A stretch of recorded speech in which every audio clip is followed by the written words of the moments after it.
My great-great-grandfather, John Kelley, who was a slave owner, came from Ireland, a city in Ireland. There was a potato famine. He decided to stop fighting his own family members.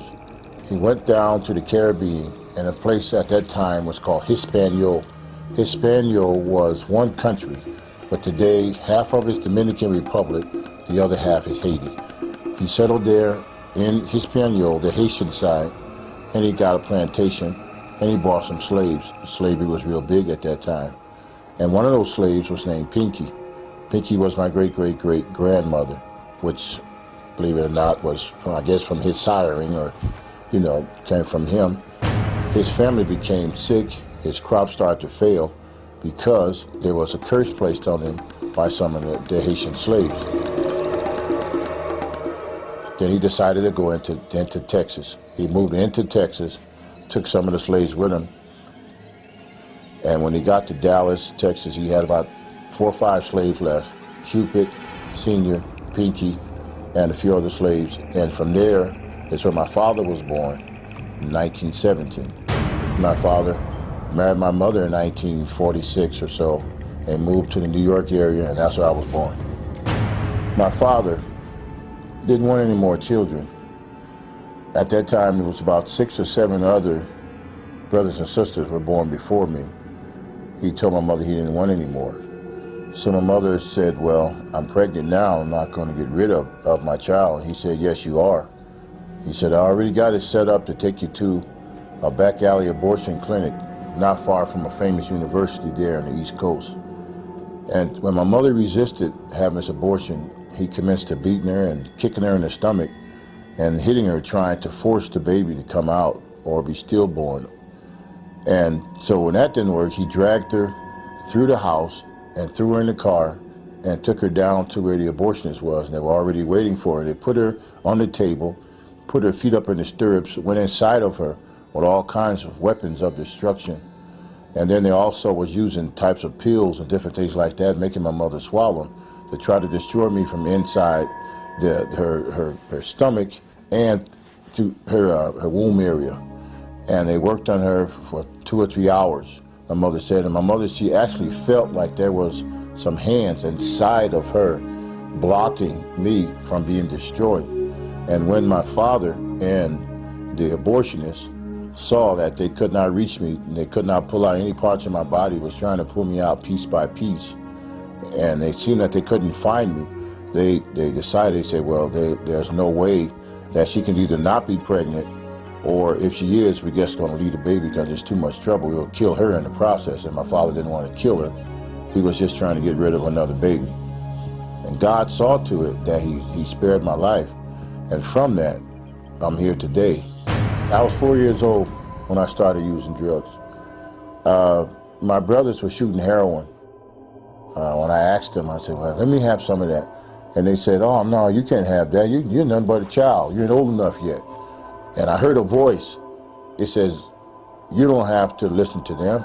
Don't worry about it. I'll show you how to get high. He said, go in the kitchen and pull the chair up to the stove and turn it on and take what I tell you in there. And I'll show you how to huff. You know, and that's the first time I ever got into huffing, was at 4 years old. And he showed me what things to use. And like a professional, I was doing that, getting high every day at 4 years old. And it just went from there. I was 4 years old, and I got into other stuff and start smoking weed and different things like that by the time I was 6 years old. And when I got to be 10 years old, my brother said, okay, now you're old enough. You can have some of this cocaine. And they showed me how to deal with the powdered cocaine and how to use it. And it just went on from there.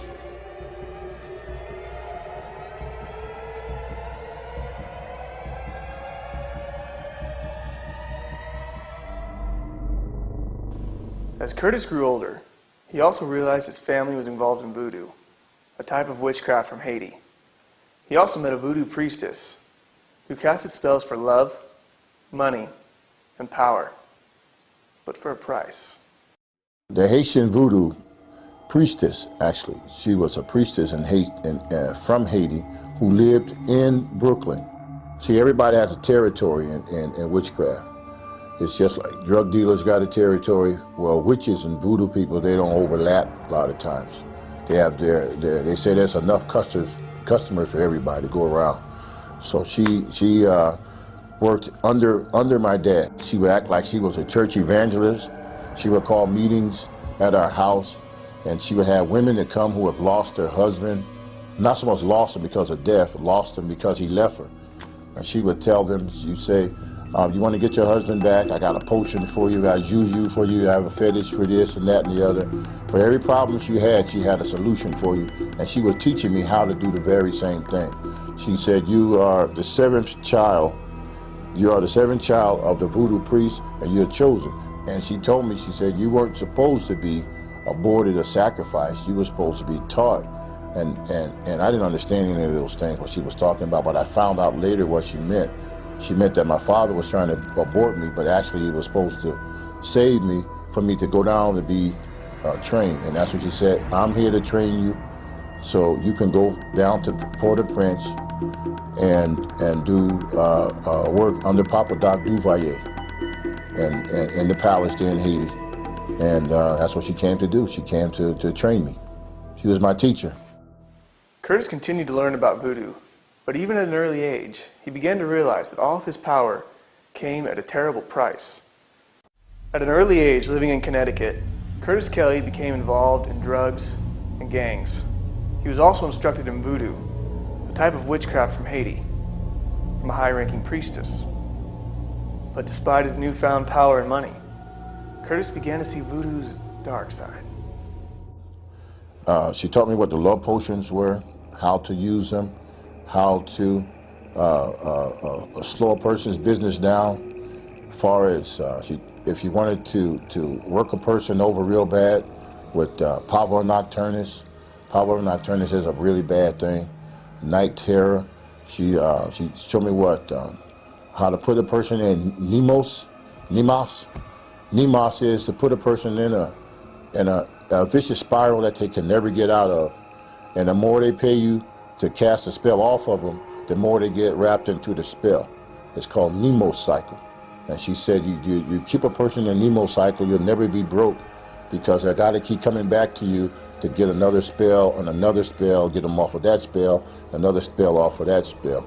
And she was really, really a wicked person, and she was into control, manipulation, and keeping the person bound and attached to her. And that's what she was teaching me. She taught me, so many things, but those were one of the main two things that she was teaching me. And she took advantage of them not having a whole lot of money and trying to get over real fast. And many of them, they were into the occult. They were not witches, but they believed that if God took too long, the occult would get it right now. They wanted that quick fix. And she was there to receive them. She's like a catcher's mitt, there to catch you, And at $20 back then was a lot of money, $20 not like it is now. That's just a tip now. But $20 back then was a lot of money, and she would charge like $20 to say you had like I said, a condition, physical condition. And what they would do with your physical condition, they didn't have the power to heal you.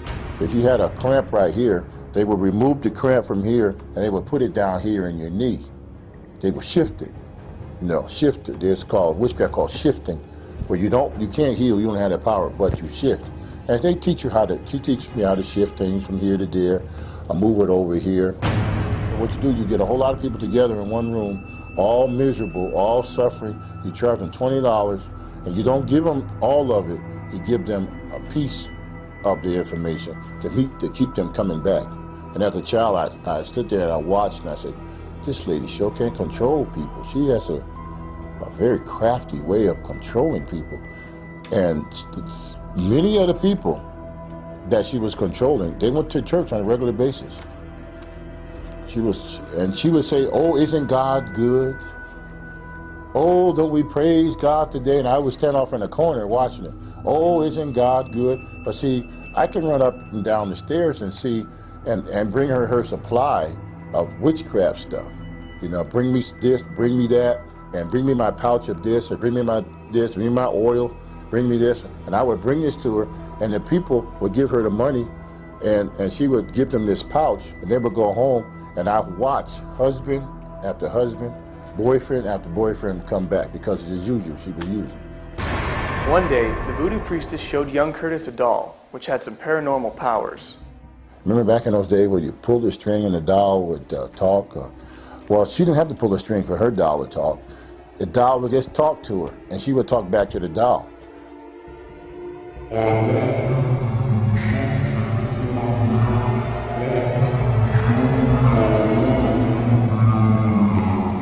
And I was standing there in amazement. I said, how can a doll have how can you communicate with it, with an object that's not even human? But what it was, through this doll, the entity was housed, and it could talk. Okay, it's a spirit that goes inside of an inanimate object and could actually communicate. It can spin his head around, it can flap his eyes, it can move his mouth. But when you go to approach it, it just sits there. You'll just sit there and not move. But when she talked to it, it communicated.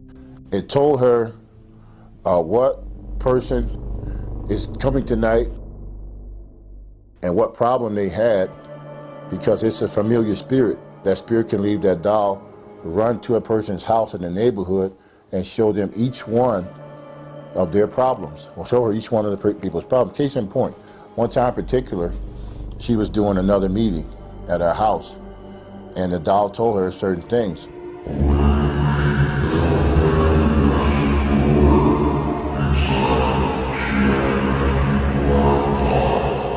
And so at the meeting, I was there with her, and she says, praise the Lord, I'm glad you're all here today. She said, you right there, lady, right there. She said, you have a dresser drawer in your house, and inside of that dresser drawer, you have this, that, and she itemized everything that was in her dresser drawer and never been to her house. Now, most people go to church and say, oh, that's the spirit of prophecy, hallelujah. She started hallelujah and going on, and I was there like a child like this. Okay. Lady, if you only knew, this is witchcraft, this is sorcery, that's a voodoo priestess there. And you know what? It wasn't free. The offering would grow then.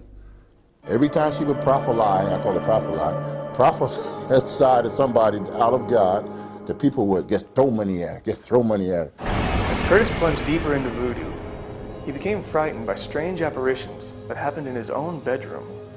The voodoo priestess came into my room and set up all her fetishes and paraphernalia in my room. And when she did that, then those things start coming through the floor. They started I would have things run through my room, and I would see them running through my room about this big, chasing and running. And one particular time, I was asleep, and all of her stuff was on my desk.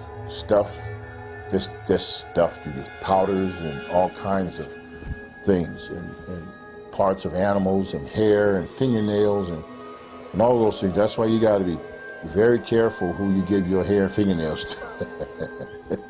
Seriously. They say, I want to collect your fingernails. Why you want to collect my fingernails? Oh, I gotta do something. That's okay. Oh, I want to get a lock of your hair. Why you want a lock of my hair for? Oh, I just want to, why you want a lock of my hair? No, I just want to, so be very careful who you just keep your eyes open on some of those things, And so she had my dresser drawer all filled with all kinds of stuff.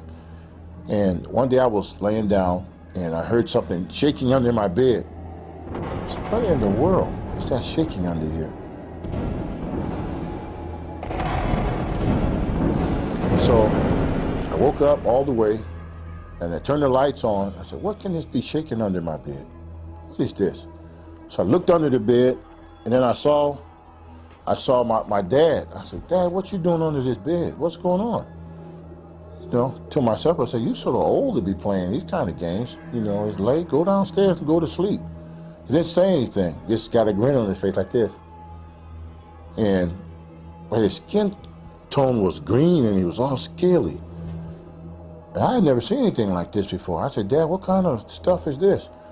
And then he came out from under the bed, and the more he came up, he had the top torso part of him, but the bottom of him was like a fish's body. Green scales like a fish, And he came up and he smiled at me, and he laughed at me, and then he did one of these numbers and dived and went right through the floor. And at that time, I freaked out. I said, oh my God, this lady is really, she's turned this room into a horrible place. And I got up and I was so scared. I said, oh my God, what is this?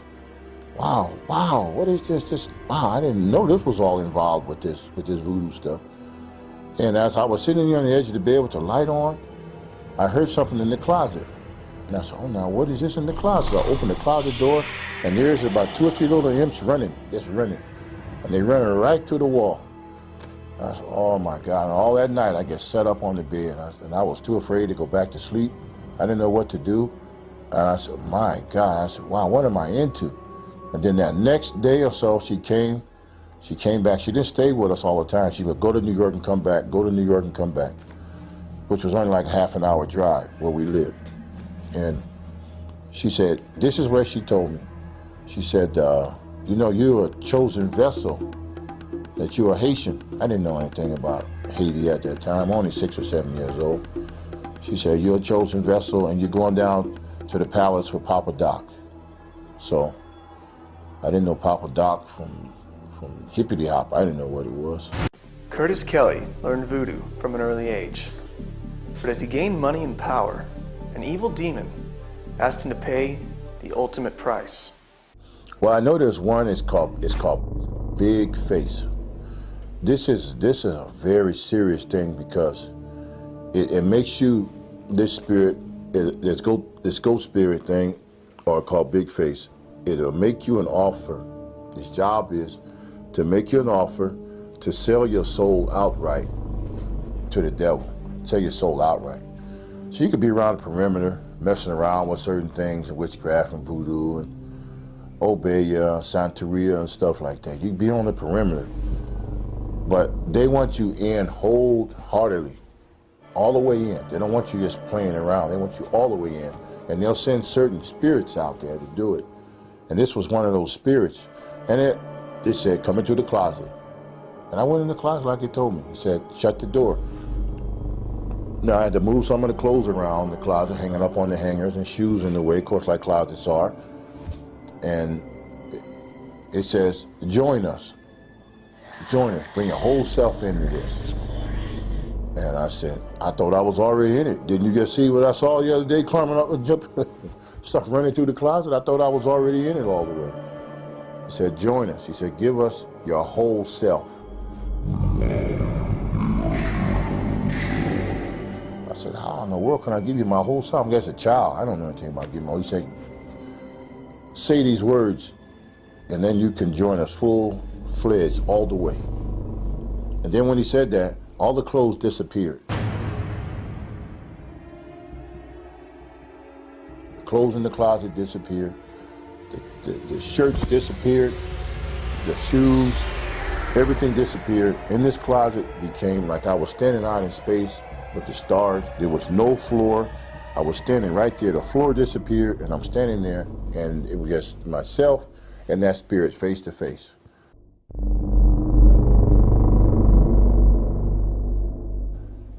He said, if you give yourself totally, he will give you power. You'll have money. You'll have all the girls in the neighborhood plus. You'll have so much power that the politicians will respect you. The government will respect you. And you'll be able to go through walls. You'll be able to go into the bank and grab all the money you want and come right back to the wall. All you have to do is say yes. Give yourself to us totally. That God, that thing you heard of God, he's no good. He can't help you anyway. If he could have, he would have stopped us a long time ago. So that's showing you, you give yourself to us and we'll take care of you. And I stood there face to face with that thing, and it seemed like I heard another voice, a teeny tiny little voice, about the size of an ant almost. It said, don't do it. Don't do it. Don't do it. Don't say yes. Don't do it. And I didn't know who that voice was. I had never heard it before. But it said, don't do it. Don't do it. Don't do it. And that big face thing, that big spirit with that big ugly face, it was trying to show me, it showed me a vision of money and power and all of these different things, but that little voice said, don't do it. Don't do it. Then I said, no, I started doing like this. No, thank you. I'm gonna stay right like I am. I'm not coming headlong into this like you talking about. And he started screaming, why? Come do it. We'll give you everything you want. And I said, no. When I said no, the floor came back, the clothes in the closet came back. I opened that closet door, and I said, my God, what is going on here? And I never listened to that thing again. Because what it does, if you say yes, you sign a 10-year contract, or you sign a 20-year contract and agreement with them, it'd be like most people that you see that's getting involved with it. The 10th year, they come get you. The 20th year, they come get you. They kill you right on that 20th year. And it happens. I can name some people I know of that did what that thing invited me to do. They got the richest fast. They got famous on television. They became famous rock stars. They became famous actors and actresses. And after that 10-year contract or that 20 years, they died right in that same month, day, and week, and second that they signed off. I was in some very, very evil stuff, but I was too deep into it at that point to get out. Curtis Kelley, as a young boy growing up in the New York area, became entangled in a web of voodoo. He was trained by a voodoo priestess and told he would be taken to meet the president of Haiti for additional training. But he realized the voodoo woman was robbing his neighbors by selling them false cures for their illnesses. He was tormented by demons at night who appeared to him in many forms. Finally, one particular demon offered him power, money, and women if he would be willing to give himself completely to these evil forces. He said no, but the battle was far from over. Okay, the waster spirit. The waster spirit is exactly what it is. It's a spirit that's job is to make you waste away a little bit at a time every day. Its job is to cause a lot of fear. To fear of being in a house by yourself, fear of turning the lights off, fear of flying on an airplane, fear that different things are going to happen to you, fear that you're going to go broke. It torments you constantly. Like one famous actress said, the reason why she works so hard because she's afraid of going broke, and she's tormented with that idea. So if you're tormented in public, you're tormented in private. It won't just attack you outside. It starts in your house. They love to hang out in closets and under beds, and their main target a lot of times is children. They love to torment children. And I tell parents all the time, if your child say they see something in the room, don't beat them down. Just go in there and see. You know, let the waster spirit, this actual spirit, let them know that this child is not alone anymore. Now the child got some help. Go in there. If you're born again, spirit-filled Christian, take your bottle of blessed oil and anoint the threshold of that room. Just like Moses did the death angel. It's not the death angel, but it still torments. The death angel, you know, that came to do away with you. What this thing does to slowly pick at you until you are nothing but just a bag of torment. If the wind blows too hard, you'll say, well, what is that? What is that? That's the job of the waster spirit. It does what it says. It comes to waste it away. It's in the bed. It's in the closet, and it's also known around the world as the boogeyman. That's his name, which comes from the Caribbean islands, the bogey. They used to call it the bogeyman. And children who were bad, they used to be threatened by the parents to say, if you don't be good, you know, they would say, Mom, if you don't be good, Mom, Mama's going to take the boogeyman after you, Mom. You know, that's in the Caribbean. And children would be afraid, but by the time they got to America, it went from boggy to boogie, you know, and it is a spirit, and children are tormented by it. And then people call the waster spirit in the church. Many church people have the waster spirit to where they can't sleep at night. They're tormented. It takes your sleep away from you. It'll actually take your sleep. You wake up in the middle of the night over and over again because you're under attack of the waster spirit. Say over in Europe, in some parts of Europe, they call it tantu. It means household ruler. And when a person dies, and this is where this thing is so creepy. When a person dies, especially the man or the father, what the waster spirit would do, it would take on the appearance of that person, and it would walk through the house, and then you would feel your bed go down. You would feel the room always cracking, pops, and like doors closing when nobody's in the house. That's the waster spirit, and it just looks like the face of a ugly person. Sometimes gray in appearance, sometimes brownish appearance, big ugly cold eyes that never look to the left or right but stare straight ahead. Even though he knows you right here, if you see him, he'll just stand straight ahead, like disregarding you being there. Even there, he's there to torment you, but he's not paying you no attention because to him, you're not nothing. He's just coming to destroy you. You're in his house. He's going to look right at you. I've seen him face to face. I've talked to this spirit from time to time. He has a very big hand. One finger is as big as both of my fingers put together on one hand. They're very big. I was even touched by him as a child. Told me I was supposed to do certain things for him. It's an actual spirit. It slides in sometimes like it's got broken feet. You'll see it here sliding in the middle of the night, and you can feel it in the closet. You can feel radiation from it. That's why fear is nothing without the presence of it. That like radiation that comes off of a spirit, that's the part that torments you. That's what the Bible said. Fear has torment. That's the part that torments you. If you don't feel it on your natural body, big deal. Hasn't done anything to you. You can laugh at it. But what it does, it knows that it radiates a type of radiation that burns. It makes you feel bad. You feel a horrible feeling. And then it'll have black spots in the ceiling. It'll be like clouds over clouds. That's when you know that waster spirit is in your house. And there's millions of people around the world who are tormented every day by a waster spirit. They can see its actual look, like the face level of a man, because these are fallen spirits, they're fallen angels, you know, and they have an appearance like some of them have a male actual appearance. It look like a man with the eyes, nose, and mouth. But God has not given us that spirit of fear, but power, love, and a sound mind. And they love secrecy. They love it. They love for you never tell anybody that you're tormented.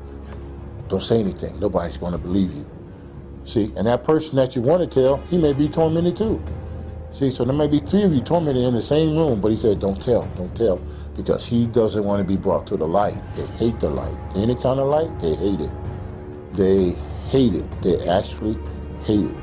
And that's why they don't want you to turn on any lights up as far as knowledge of people knowing that they exist, or the house light. They don't want it. Curtis Kelley used voodoo to his advantage, but was also attacked by the same demons which gave him money and power. Kelley became aware of his own father's involvement in an occult club which practiced astral projection. My father's friends, they were very demonic. They come from a very demonic elite club. Everybody couldn't join or be involved with that club. You had some doctors, you had some lawyers and judges and people of high esteem in the community were involved with this occultic club. My father was one of the ringleaders of this. And I remember many times in the middle of the night, I would hear downstairs. We had up and downstairs house, and I would hear a party going on downstairs, and I wanted to be involved with it. And so I would get up and I would go downstairs, down the flight of stairs, and when they would hear me coming down the stairs, they would say, "Oh, here he comes, here he comes."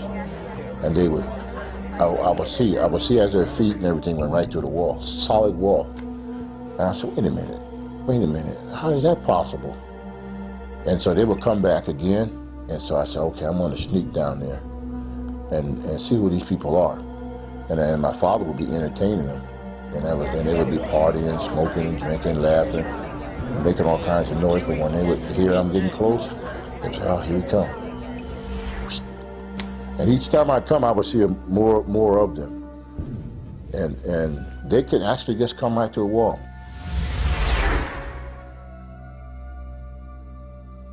They could astral project, come right to a wall. It was no problem to them. Now, be it in their physical body or spiritual form, I'm not quite sure, but I know they can do it. And there's many people out there that can still do that to the demonic realm. That's what those people were.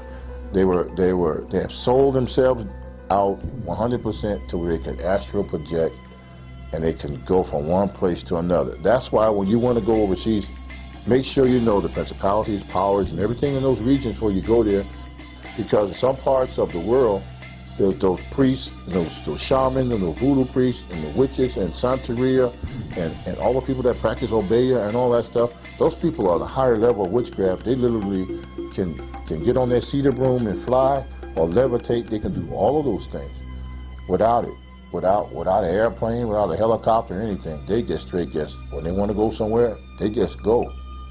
They just go, and whether in the body or not, I'm not quite sure how they do it. But that's the group my father was running with. I've never actually seen my father do it, but I know when he was there, he disappeared too. One day, Kelley became aware of how powerful and deadly evil curses can be. My grandmother, I love my grandmother, and one particular day I was walking through the projects and I heard an argument going on. I said, oh, who's this arguing? You know me, I was always in for a good fight. I said, who's fighting? You know, not too much to see girls or ladies fight, you know, but they did fight in our neighborhood too. And I recognized his voice from a distance, from a half a block away. I said, that's not like my grandmother. And she was giving somebody what for too. She was giving it to him, oh boy. And so I got in closer to see what was going on, because it was always taught to stay out of grown people's business. You know, don't get into the business of adults, so we were taught that. So they said, if you see adults arguing, you stand back and you don't say anything. You know, so I did. I just stood back in the back a little bit as they were going forth. And there was a man there. He was saying something to my grandmother. I had never seen this man before. I didn't know who he was, because I thought I knew everybody. There's 5,000 families in the projects, and I knew everybody between New York and Connecticut. So I figured, no, I knew everybody. I didn't know who this guy was, arguing with my grandmother. So I didn't say anything, and I just stood back and watched. And they were going at it. I mean, they were going at it. My grandmother was little, but boy, she was holding her ground with this guy. And then she said something. She did her fingers a certain way, and she said, I'm gonna curse you. And she did one of these numbers, and she threw her hand, and she said some words that I can't never gonna say those words. But she said those words, and that man fell over backwards. Bang, he fell over, hit the concrete real hard. And I looked at that, wow. I called her Mama. I said, Mama, I didn't know you had that kind of power. I want that too, you know? And so I said those words that she said. I stood there in the background, way over there, about 10, 15, 20 feet away. She didn't know I was there. And I said those same words she said, and I saw something start spinning. Like a tornado started spinning, just like this. And it started spinning faster and faster, and I looked there, and it came like this, and right inside of me. And I said, oh my God, what did I do? And then it was something was inside, it was still kept spinning inside of me. And I got so scared, I ran in the house, wasn't that far from my house.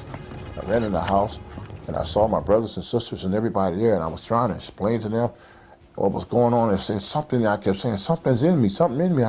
What's in you? I said, I don't know, something's in me. Get it out, get it out.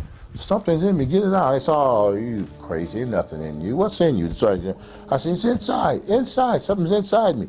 That's all right, nothing inside of you. So that night, one of my uncles, he had a drinking problem real bad. He and I was real close. My dad and I weren't close to my uncle. He sort of raised me. But everything my dad was showing me bad, he tried to show me good stuff. And so, but he had a drinking problem, and he was drunk. He laid on the floor, and I laid down there next to him, because he was my protector and my buddy, you know. He still is. He's still alive, so I still love my uncle. And I laid there, and next thing I know, I hear that spinning thing coming. Now it's coming again, middle of the night. It's coming again. And I said, Unc, wake up, Unc. Something's happening, wake up. He was so drunk he couldn't even lift his own head. He said, "What's wrong, nephew?" I said, "Something wrong, uncle, something wrong, something spinning inside of me." And the next thing I know, the closet door opened up and out stepped this big old green thing with wings. And he stepped on my arm. I tried to get under my uncle and I was trying to hide, but this big old green creature stepped on my arm and stopped me from moving. And I started to scream and I was yelling and nobody was up in me. My uncle was drunk.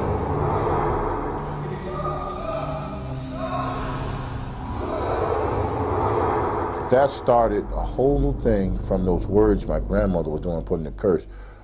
When the Bible says bless and curse not, because when you cursing, you be cursed at the same time. A lot of people don't know that. It's better not to curse and forgive than to try to repay cursing for cursing, because when you curse, it comes right back on you automatically, because what you've done, you open the door. When it came to curses, Kelley didn't hesitate to use them, even on his own friends. The Davis brothers went to a revival meeting, and we were friends, and I didn't like the idea that they went to church, because after all I'd been through, the church was an enemy. People in the church were weak, and to me, I thought they were weak and cowards and wouldn't fight, and that's how we were in the street. So when I saw them, I felt like they were abandoning us, the rest of us, to go on chasing after this Jesus thing. And when I would see them come back and they would minister to a lot of our other friends because they were excited about being saved, and they would tell the rest of the guys, saying, you need to stop these drugs and stuff and come and get saved. Well, if they get saved, I lose a lot of customers. I said, I'm gonna send some curses after them, some spirits to curse them, to stop them, slow them down. And so these little spirits, I called them up. They came up out of the ground, and I told them, I said, I'm sending you over here, and I want you to go over there and stop these guys. A warning, I'm giving them a warning. I want you to terrorize them, torment them, night and day, 24 hours a day, till they come back out here in the streets with us. So I sent this little one about so big. He went over there, and he came back, and he says, I can't do nothing to them, they're protected. And I told that spirit, I said, what did I tell you to do? I told you to go destroy them. He went out again. And it came back and said, I told you, I can't touch them, they're protected. So I said, get out of here. I sent him, you back down to the floor where you come from. So another one, I sent a bigger one this time, a little bigger than about that size. And I said, now you go and do what that other one, he didn't do. I said, you go and destroy them. You go, you tear everything up, you tear their house up, you tear their mama up, you tear their cars up, set the house on fire within it. Do everything I tell you to do. You better not fail. So that spirit disappeared and it went. Then I waited for a few days, and that spirit came back with a sad look on his face, and I said, did you do what I told you to do? He said, I can't touch them. Just like that other one told you, we can't touch them, they're protected. And I got mad at him, I brushed him off. Then I astral projected out of my body. Left my body at one place, then I went into another place. And when I got there, I found exactly what it was, like a snap of a finger. And when I got there, there was 2 8-foot-tall angels with a flaming sword. They looked like they had been working out in the gym. They was tough. And I stood around the back of a telephone pole and I peeked out at them. I said, man, I see why them little imps couldn't do nothing. Wow. Then I went back into myself. And, man, these guys, wow. They got some serious power, man. My God, they got some power behind them. Kelley decided he now wanted some of that same protection from the angels he had seen on the occultic dark side. Because of his involvement in voodoo, Curtis Kelley was tormented by demons throughout his whole life, but he left his occult lifestyle. But he leaves us with a sober warning of the consequences of dabbling in the occult. Let me show you what form. If a person gets into, say, seances, a Ouija board, stuff like that, pentagrams on the floor, and candles, and all those kinds of things, or blood sacrificing a cat or animal, you have opened yourself up for a possession, or a poltergeist, and all of his cousins are going to come in there, and they are going to give that house a fit. It will be horrible, okay? Then there's other ways. Television can be another way. As a portal, they can come in. If a person watches pornography all the time, watches pornography, that spirit, okay, that porn spirit, like in the Greek and the French, will come in. It will literally march through that porthole, and it will set up, and it will sit, and it will wait, and it will sit, and it will wait, and it brings sickness. It will bring all kinds of diseases. It will bring all kinds of stuff in there just because that television was a vehicle to be used to come in. And that's just one way. Then there's all kinds of anger. Anger. If a person, let's say if a man is in the house, always angry, no matter what the wife does, that man gonna be angry, angry, angry. It's like she pull her hair out the roots, and he's still angry. She can do cartwheels. She can cook a feast. She can do every second he's angry. What's happening? There's 5 different types of anger, and all of those types will start to come in to his house, and in his house would be a house of rage, and that is an actual spirit. It's an actual spirit called Nektiel. Nektiel comes in, and it's a power. It comes in, and its power, it takes complete power over that house, and the children will start to act bad in school. There's no love there. People will come and they can feel that. So, you know what, man, it's getting late. I'm going home. Wow, this is a bad house to be in. I feel the creeps when I come in here. It's because of that person has allowed those things to come in. After experiencing the occult firsthand, Kelley feels he will never go back to his former practices. So you got to draw a line in the sand. See, you can't follow me no more.